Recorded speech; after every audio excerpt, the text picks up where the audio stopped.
Iman and your faith. And how many people have transformed their lives in Ramadan? How many people have quit bad habits in the month of Ramadan? How many people have changed their ways in life in the month of Ramadan? Zillions of people had this kind of experience.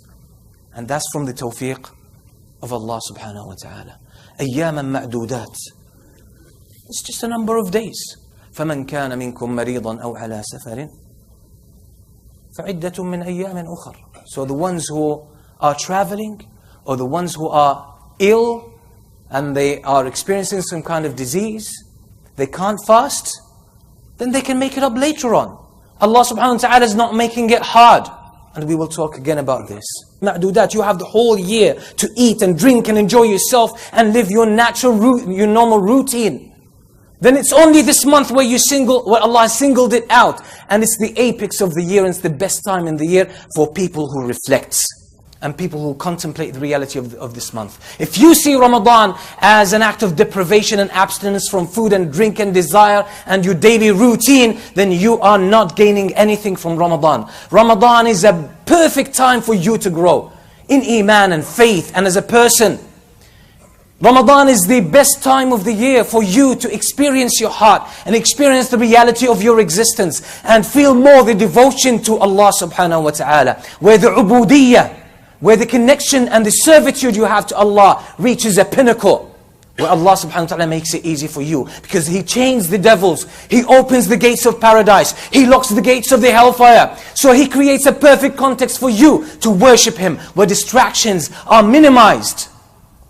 And if you focus, Allah gives you a golden opportunity to grow exponentially in your Iman and your faith. I mentioned that when you break or when you open your fast, there is a dua that is accepted.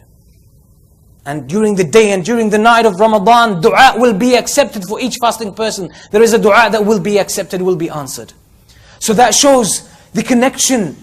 Ramadan builds up some kind of momentum of awareness and consciousness of Allah subhanahu wa ta'ala. So you make dua, you connect to Allah, you ask about Allah, you want to get closer to Allah, so you want to call upon Him. Then Allah says, I am near. Then Allah says, فَلْيَسْتَجِيبُوا لِي, let them respond to me. Respond. So Allah is calling upon you. Allah is calling upon you to fast. Allah is calling upon you to call upon Him, to make dua. And the Prophet ﷺ says, "Man lam yas."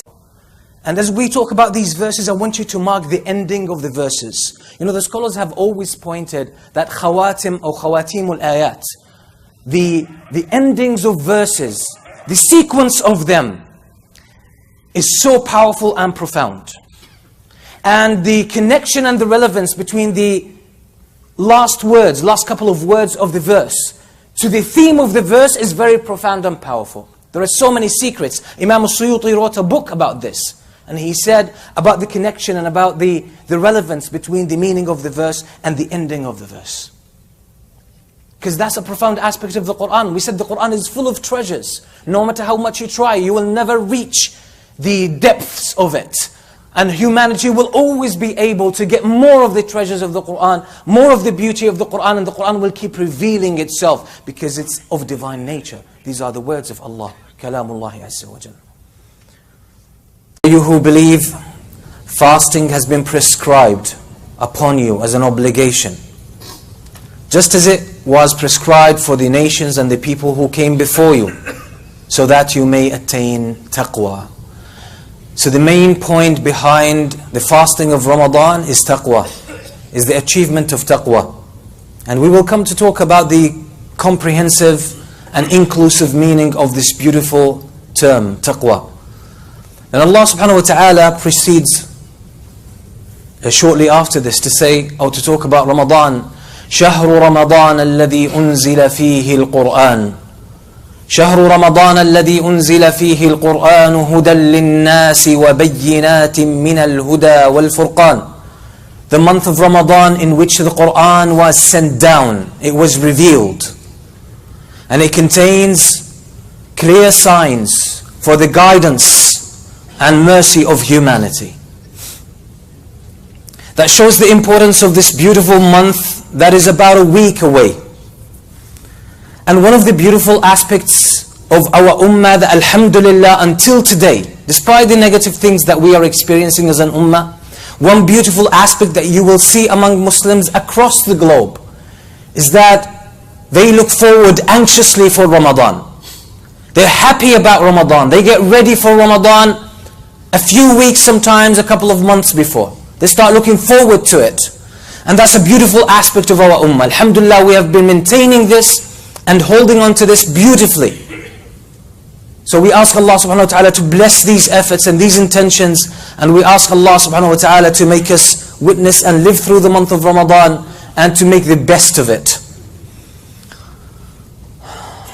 The month of Ramadan is the peak of this year and any year. It's the best of all times during the year. And we know that the Prophet ﷺ and his companions would take this month seriously. Ramadan is not like any other month. It's not like any other time. Ramadan is special. It's a golden opportunity for us to come closer to Allah subhanahu wa ta'ala. The things, the beautiful and positive things that combine in Ramadan, they never combine anytime else. Anytime else. This is why Ramadan is so special. And Allah subhanahu wa ta'ala gave it so much importance. And the act of worship that is specifically linked to the month of Ramadan is fasting, as-siyam. And Allah subhanahu wa ta'ala praises this act of worship and raises its position when He says in the divine hadith, al-hadith al-Qudusi, كُلُّ عَمَلِ ابْنِ آدَمَ لَهُ إِلَّا الصَّوْمِ فَإِنَّهُ لِي وَأَنَا أَجْزِي بِهِ. All of the acts of worship, everything the son of Adam does is for him. He will reap the reward for that. Except for fasting, it is for me. Allah says it is for Him alone. Fasting, there is something special, something specific about fasting that no other act of worship shares. Only fasting holds this beauty. That Allah claims that this act of worship is exclusively for Allah. إِلَّا الصَّوْمِ فَإِنَّهُ لِي وَأَنَا أَجْزِي بِهِ. Except for fasting, it is for me. And I will reward for it. And Allah didn't name any kind of reward. And when Allah doesn't name a reward, that means it is something beyond your imagination. Something beyond your expectations. And there is a secret in the fact where Allah subhanahu wa ta'ala says, fasting is for me.